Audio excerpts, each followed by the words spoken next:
feel like in our modern days, even using keys is almost becoming extinct. As we're making the decorations for the objects we use in daily life simpler, we did increase efficiency, but I feel like we should also look back in time to see how people decorated their doors and their cabinets, furnitures too.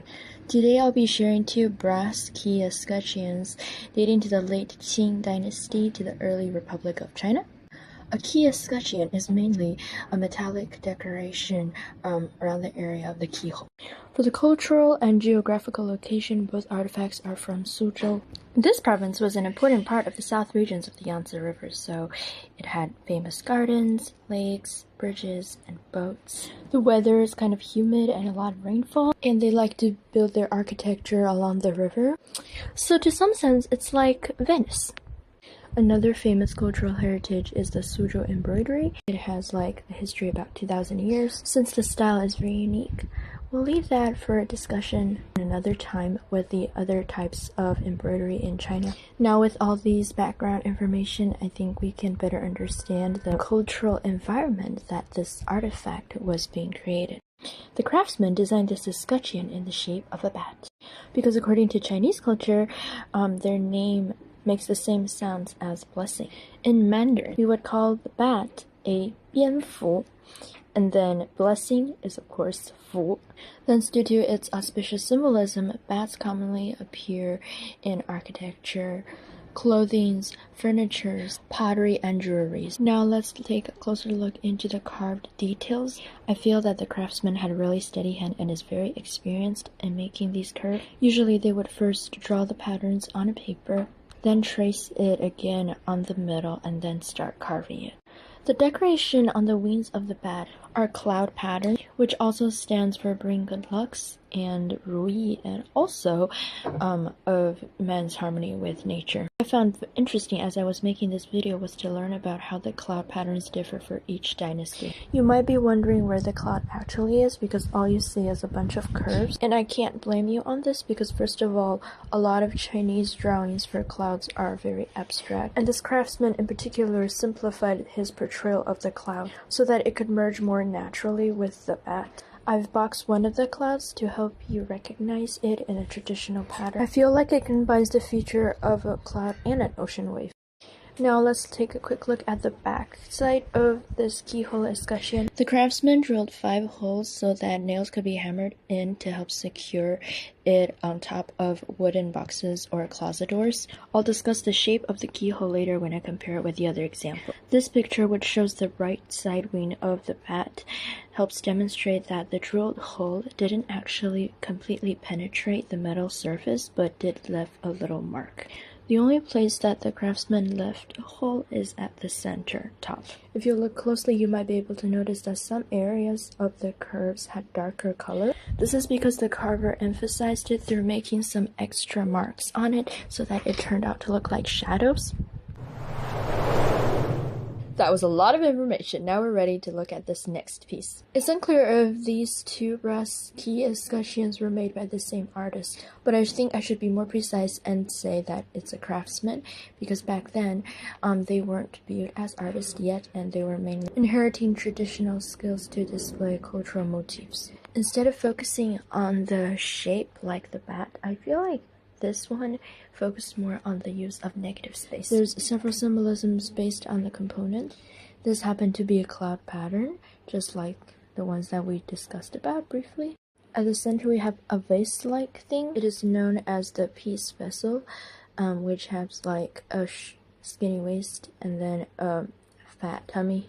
The reason it's called a peace vessel is that it symbolized for safety and just peace overall, so this element of decorative pattern sort of guaranteed a blessing because you're putting it on a closet door or some wooden storage boxes. The intertwining flowers at the bottom represents richness and good fortune, and the more professional name in Chinese would be the intertwining branch and curved leaf pattern. Third, we get the ruyi. If I would directly translate that, it would be just like having things going your way, which is something that maybe everybody wants. The Ruyi pattern has a rather long historical development in Chinese culture from the Shangzhou to the Qing dynasty, which is like 3,500 years. The earliest forms of Ruyi started with the clouds that represented good fortune. And then in the Three Kingdoms era, when Buddhism came into China, Ruyi became something that related to religion. And artists and craftsmen combined a lingzhi mushroom shape to the Ruyi because it was a precious herb in the Chinese traditional medicine that represented longevity. In the Tang dynasty, the Ruyi pattern frequently appeared in gold and silver vessels and ceramics for the court, as well as for Buddhist temples like ritual objects, and in Dunhuang frescoes too. Starting from the Song dynasty, Ruyi pattern began to appear on ceramics and wooden cabinet doors, as well as brass decorations. As Buddhism spread widely, this pattern also reached the common people.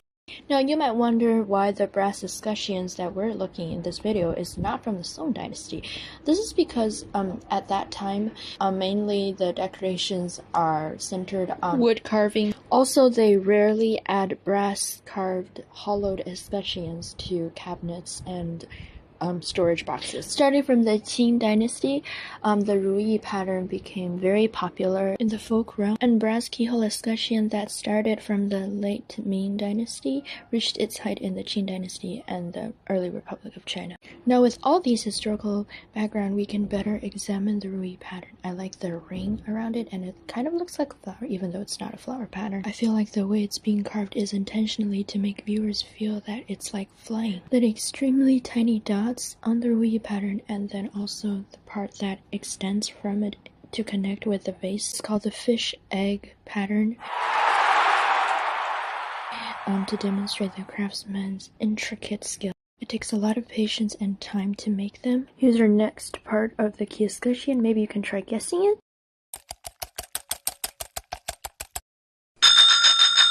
Time for our answer to be revealed. It is the double sword hilt for the Ruyi. I had no idea either what it was before I looked into deeper research for it. And you might still wonder, how could sword have any relationship with peace? According to the Chinese feng shui, you need the sword to cast out evil spirits, and then you can accept the blessing. It kind of has a similar purpose with the lions in front of the gates to offer guarding protection. But honestly, I still think they're kind of cute. And then this part is the cabinet door latch beam. At first, when I only saw this part of the structure, I thought it was the feather pen that was used to write Chinese calligraphy. But then I was quickly proven wrong, and this is like a supporting structure here, so it's not that much for decoration. It's more for supporting the overall frame. Now let's talk about the keyhole. So the picture on the top, this is a gourd-shaped keyhole, or in the folk realm is also known as the chicken heart keyhole. And then the keyhole on the bat-shaped key escutcheon is known as the begonia style according to Chinese culture. As we look into more detail of the craftsmanship, you see some traces of green. It didn't appear on the other piece with the bat shape. I'm going to reveal the answer at the end of this video, but I just want to point it out so you can think about it right now. Let's turn to the back of this key escutcheon. You can see that it is very heavily rusted. If it had been in a museum, it might be thoroughly clean, but I think my father kind of just wanted to keep it this way because those rusts are also testified to time. So as the present caretaker of this artifact, I'll just try my best to not let it get more rusted. But I do want to leave a question right here. Why do you think the center is almost without any grain? While you ponder on that, let me show you the 6 markings that the nails left when this brass key escutcheon is being hammered on the wooden box. Even though you might think that brass and metals are very hard materials to work with, but here you can see that the carving knife has left a cutting mark into it, and it feels as if it's like a soft material. Thanks for waiting so long for the final answer. I'll give you a round of applause for trying to think while watching the video. So let's first look at this again. You see that there's a clear distinction of a green color and a blue color. The blue part is definitely the rust, but the green, do you feel like it's like dried liquid flowing down? So it turned out after I asked my dad that he said actually the box happened to be painted green. The box was painted after this brass piece was hammered on top of it. That's why some of it drifted down. When I got this answer, I was like, woo! And it explained why the center part didn't have any green, and also why the front piece had some traces of green, which is only a little bit. I think maybe the owner tried to clean it off but still had a little bit stick in those carved details. And then I connected with my previous assumption that all of it was rust was actually not entirely wrong, because paint also had some part of liquid, and when liquid dries on metals, we get rust. After so many years, I finally understand why my dad left the Key Escutcheon like this.